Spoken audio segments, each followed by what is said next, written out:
नमस्कार बच्चों, और हम आपके सामने फिर से हाजिर हुए हैं सीरीज कंसेप्ट की लेकर के। बच्चों, आपने कभी सोचा है कि कुछ सॉलिड्स ऐसे होते हैं जो पानी में डिसॉल्व हो जाते हैं और कुछ नहीं होते? बात हम आयनिक सॉलिड के बारे में कर रहे हैं, क्योंकि आप केमिकल बॉन्डिंग में आपने देखा है सॉलिड अपने बॉन्ड के बेसिस पर बहुत सारे वैरायटी के होते हैं। उसमें से एक वैरायटी है आयनिक सॉलिड, उसको लेकर के बात कर रहे हैं, है ना। कुछ आपने देखा है, कभी आपने महसूस किया है, कुछ आयनिक सॉलिड ऐसे होते हैं जिनको हम आसानी से ब्रेक कर पाते हैं, कुछ ऐसे होते हैं जिनको आसानी से ब्रेक नहीं कर पाते हैं। रीज़न सोचा ऐसा क्यों होता है? 100% आपने सोचा होगा, क्योंकि आप जानते हैं सॉलिड का जो स्ट्रक्चर है उसको हम लोग लैटिस के नाम से जानते हैं, और उनकी स्टेबिलिटी हम लोग लेकर के आज आपके सामने हाजिर हुए हैं। उसका नाम है लैटिस एनर्जी, और ये केमिकल बॉन्डिंग के अंदर आता है और क्वेश्चंस के पॉइंट ऑफ व्यू से बहुत इंपॉर्टेंट पॉइंट है। देखते हैं क्या है क्या। देखो, ये हमारे पास एक सॉलिड का स्ट्रक्चर है, और इस सॉलिड के स्ट्रक्चर में हमारे पास कैटायन और एनायन यहाँ पर मौजूद हैं। कुछ आप जिसको जो भी एक कलर महसूस करें, नॉर्मली हम लोग कैटायन छोटे साइज़ का और बड़े साइज़ का एनायन मानते हैं, और इस वजह से हमने कैटायन एनायन का एक सॉलिड है। आप इसको क्या आप सोचते हैं कि हम इसको इस तरह से आसानी से हम इसको कट कर पाएंगे क्या हम इसको आसानी से डिसॉल्व कर पाएंगे क्या इसके वोलेटाइल नेचर इसका कैसा होगा, क्या इसकी हार्डनेस कैसी होगी? ये सारी चीज़ों का आंसर इस लैटिस के स्ट्रक्चर की स्टेबिलिटी से डिसाइड होता है, और उस लैटिस के स्ट्रक्चर की स्टेबिलिटी डिसाइड होती है लैटिस एनर्जी से। क्या है लैटिस एनर्जी? लैटिस एनर्जी है क्या, डिफाइन करने के लिए सिंपल सा एक कंसेप्ट है। अगर आप कैटायन और एनायन गैसियस स्टेट में ला करके और उससे एक लैटिस बनाते हैं, और जो लैटिस बनता है उससे जो एनर्जी रिलीज होती है, उस एनर्जी को हम लोग लैटिस एनर्जी के नाम से जानते हैं। कुछ लोग ये भी कह देते कि भाई हमने जो एनर्जी प्रोवाइड करी उससे उसके जो आयन से ब्रेक होकर के गैसेस आयन में कन्वर्ट हो गए, वो लैटिस एनर्जी है। ठीक बात है, न्यूमेरिकल वैल्यू सेम होगी, लेकिन हमारे लिए डेफिनेशन के पॉइंट ऑफ व्यू से लैटिस एनर्जी होती है जब गैसेस कैटायन और एनायन आपस में एसोसिएट होते हैं और एक सॉलिड का फॉर्म करते हैं, लैटिस बनाते हैं, उससे जो एनर्जी रिलीज होती है उसे लैटिस एनर्जी कहते हैं। मतलब आप समझ गए होंगे कि ये एक्सोथर्मिक नेचर का होता है, एनर्जी रिलीज हो रही है, बात इसलिए हम ऐसा कह रहे हैं। लेकिन अब जब लैटिस एनर्जी में हमने आपसे बोले कि लैटिस एनर्जी जितनी ज़्यादा है या कम, उससे क्या फ़र्क पड़ेगा? बच्चा पार्टी, आपने बोला कि हमने लैटिस बनाया है, एनर्जी रिलीज़ किया है, वो जो आयन आपस में एसोसिएट हो रहे हैं वो एसोसिएट होकर के अपनी एनर्जी को कम कर रहे हैं, स्टेबिलिटी अपनी बढ़ा रहे हैं। इसका मतलब जितना ज़्यादा एनर्जी रिलीज़ करेंगे उतना ज़्यादा वो अपनी स्टेबिलिटी को बढ़ाने का काम करेंगे। इसीलिए हम छोटी सी बात इसमें अपने जो स्टेटमेंट है उसमें ऐड करते हैं, lattice energy is directly proportional to stability of the lattice. Depend किस पर करेगा? बच्चा पार्टी, शुरुआत में हमने आपसे क्या कहा था? कैटायन और एनायन आपस में जुड़ रहे हैं और लैटिस बना रहे हैं, यानी कि यहां पर आपके पास में इलेक्ट्रोस्टैटिक फोर्सेस की कहानी आ रही है। और इलेक्ट्रोस्टैटिक फोर्सेस में फार्मूला आपने जरूर सुना होगा, F is equal to 1/4 pi epsilon naught k into Q1 Q2 upon R square. Q1 Q2 are the charges and R is the distance between these two charges. इसीलिए यहाँ पर lattice energy के बारे में अगर हम बात करें तो जो एनर्जी है, स्टेबिलिटी है, वहाँ पर भी हमारे दो ही चीज़ें रोल सबसे ज़्यादा प्ले करती हैं। Number 1, charges of the ions and the distance between the ions. इसलिए लैटिस एनर्जी पर दो चीज़ों, लैटिस एनर्जी की कैलकुलेशन में हम इन दो चीज़ों को लेकर के जरूर फोकस करते हैं। जहाँ तक कैलकुलेशन की बात है, उसकी न्यूमेरिकल वैल्यू निकालने की बात है, न्यूमेरिकल वैल्यू हम लोग डायरेक्टली इसकी कैलकुलेट नहीं कर पाते हैं, इस वजह से इससे रिलेटेड जो हमारे पास एनर्जीज़ हैं उनका यूज़ हम लेते हैं, उनकी हेल्प लेते हैं, और उनकी हेल्प से हम लोग लैटिस एनर्जी को कैलकुलेट करते हैं। जैसे कैटायन हमने बनाया तो कैटायन से हमने इलेक्ट्रॉन को निकाला, वहाँ पर जो एनर्जी थी उसको गैस स्टेट में कन्वर्ट किया, और फिर इलेक्ट्रॉन निकालने में जो एनर्जी हमने दी, प्लस इसके बाद में हमने एनायन बनाया, उसकी गैस स्टेट से हमने उसको पहले, अगर हमारे पास में क्लोरीन जैसे हमारे पास मॉलिक्यूल मौजूद है तो हमने पहले उसको डीएटमाइजेशन किया, उसके बाद में फिर उसको इलेक्ट्रॉन दिया, उसको एनायन बनाया, वहाँ पर एनर्जी कुछ एसोसिएट हुई। ये सारी एनर्जीज़ को ध्यान में रख करके फिर इन सारी एनर्जीज़ को लेकर के हम लोग काम करते हैं और बॉन्ड हैबर साइकिल का यूटिलाइजेशन करते हैं, और वहाँ से हमारे पास में लैटिस एनर्जी की कैलकुलेशन निकल करके आती है। ये जो हमारे पास कंसेप्ट है ना, कैटायन एनायन के चार्जेस और डिस्टेंस, यहाँ से हम लोग कंपेयर कर पाते हैं बच्चों कि हमारे पास दो डिफरेंट लैटिसेस हैं, उन दो लैटिसेस में किसकी सॉल्बिलिटी ज़्यादा हो सकती है, किसकी स्टेबिलिटी ज़्यादा हो सकती है, किसकी हार्डनेस ज़्यादा हो सकती है।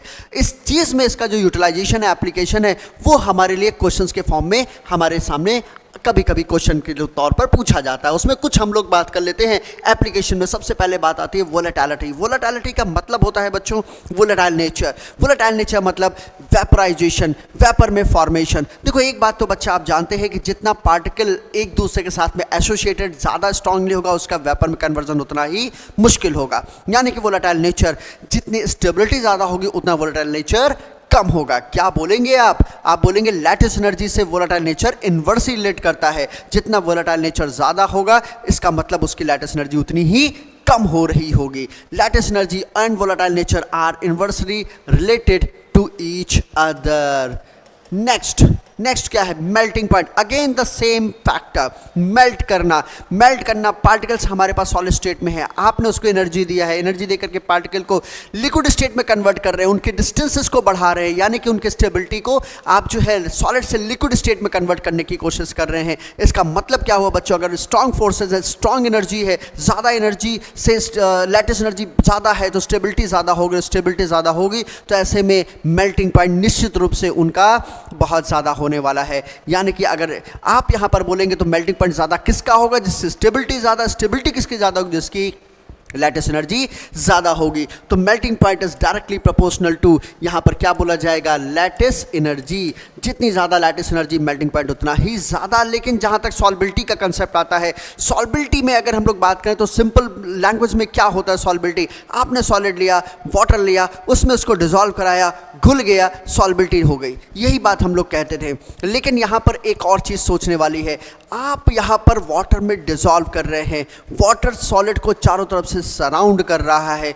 क्यों? क्योंकि मॉलिक्यूल सॉलिड का आयनिक करेक्टर का, वाटर पोलर करेक्टर का इंटरेक्शन है, वाटर सराउंड करेगा, प्रोसेस हाइड्रेशन का होगा, एनर्जी रिलीज होगी, हाइड्रेशन एनर्जी। अगर ये हाइड्रेशन एनर्जी लैटिस एनर्जी को ओवरकम कर देगी तो लैटिस वहाँ पर खुलेगा भी और डिसॉल्व भी हो जाएगा और इसके साथ में उसका आयनाइजेशन भी हो जाएगा।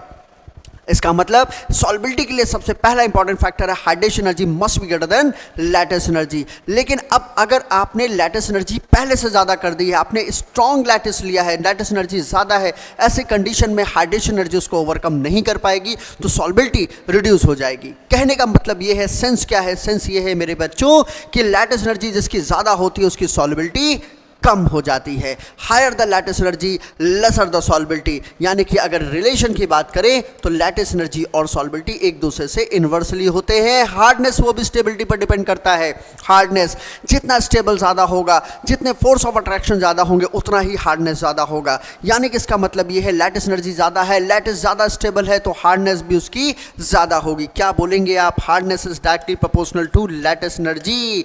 लेकिन क्वेश्चन अगर ये आ गया कि ये दो डिफरेंट मॉलिक्यूल है, बताओ किसकी लैटिस एनर्जी ज़्यादा है, बताओ किसकी सॉल्बिलिटी ज़्यादा होगी, बताओ किसकी हार्डनेस ज़्यादा होगी। उन सभी चीज़ों का सॉल्यूशन निकालने के लिए, दो मॉलिक्यूल्स में कंपेयर करने के लिए लैटिस एनर्जी के जो डिपेंडेंसी फैक्टर्स है वहाँ से हम लोग कोरिलेट करके क्वेश्चंस को सॉल्व करने की कोशिश करते हैं। दो डिपेंडेंसी फैक्टर हमने पहले भी देखे थे, नंबर 1 चार्ज, नंबर 2 डिस्टेंस। तो इसी को ध्यान में रख करके मान लीजिए आपके सामने दो क्वेश्चंस हम लोग लेकर के आए हैं, NaCl और CaCl2। सबसे पहला फैक्टर हमारे लिए इंपॉर्टेंट है चार्ज। सबसे पहले चार्ज को देखते हैं। कैल्शियम +2 चार्ज यहां पर लेकर बैठा है और सोडियम +1 चार्ज वाला है। तो इसलिए अगर हम यहाँ पर सोडियम पे +1 चार्ज रखेंगे तो चार्ज ज़्यादा है कैल्शियम क्लोराइड पर। इसका मतलब क्या हुआ? इसका मतलब ये हुआ lattice energy of calcium chloride must be greater than lattice energy of NaCl। Similarly यहाँ पर देखते हैं तो यहाँ पर चार्ज आपको दिखता है +2, यहाँ पर चार्ज आपको दिखता है +2 और यहाँ पर चार्ज दिखता है +2। दोनों के चार्जेस सेम हैं तो इस कंडीशन में डिस्टेंस मैटर करता है। आप पीरियोडिक टेबल में जब टॉप टू बॉटम चलते हैं तो बेरिलियम के बाद मैग्नीशियम और मैग्नीशियम के बाद कैल्शियम आता है। साइज छोटा है मैग्नीशियम का, कैल्शियम का साइज बड़ा है। जिसका साइज छोटा होगा उसका लैटिस एनर्जी उतना ही आपके पास ज़्यादा निकल कर आने वाला है या कम। बच्चा, इसके लिए हम आपसे कहते हैं जरा एक बार रिलेशन जरा देख लो, समझ में आ जाएगा।